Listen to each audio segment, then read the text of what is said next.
to the grand finals is hump number.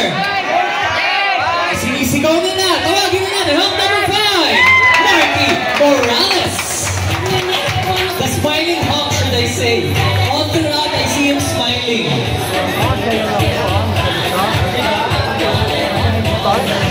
Alright, joining Marky is hump number. Hindi ko naririnig. Pero tatawagin ko siya. Hump number 7, Ken Avendaño.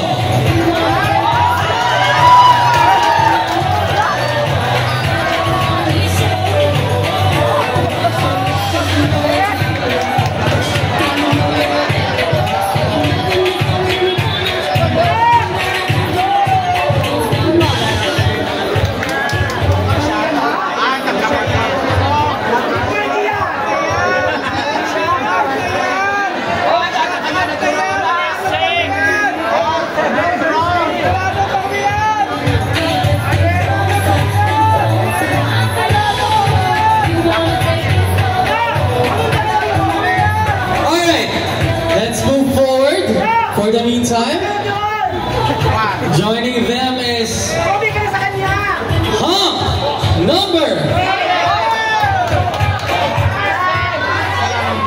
Tatawag na yung 5, huwag nilang ulit-ulitin. Hump number 4, Ralph Allen.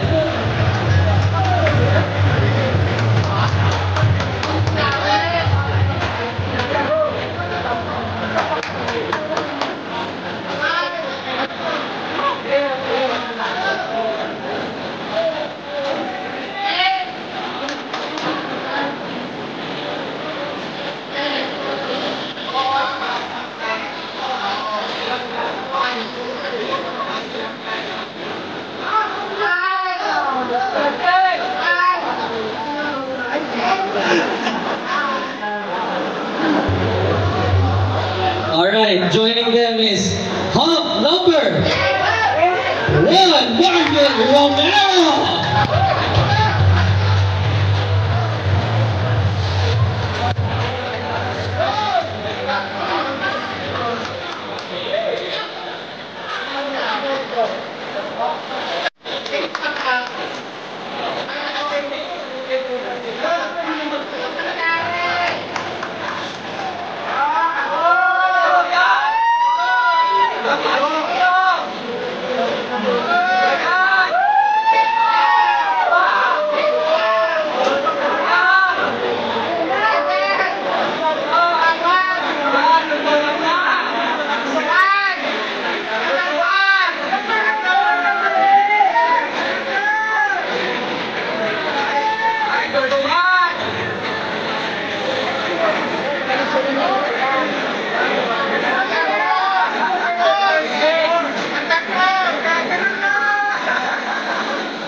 Alright, dito na ako magtatawag. For the first time ever, I'm seated on the judges table.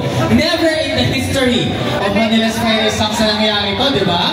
Ibang klase ito. Alright, joining them is hump number 6, Emerson Christian.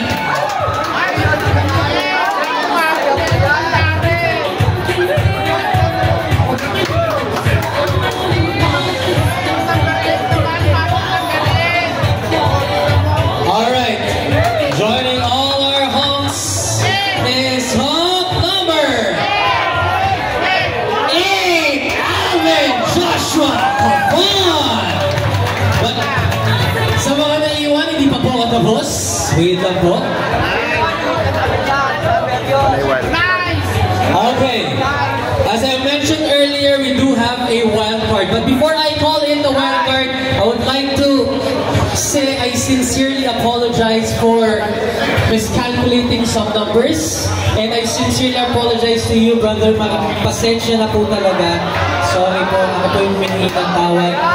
Sabi ko nga sa inyo ngayong araw na to, pag may nagkamali, magkakamali talaga lahat. Merry Christmas and God bless po sa iyo. Okay? Kindly follow him on the social media page, guys, and support him on his endeavors. Alright, siguro.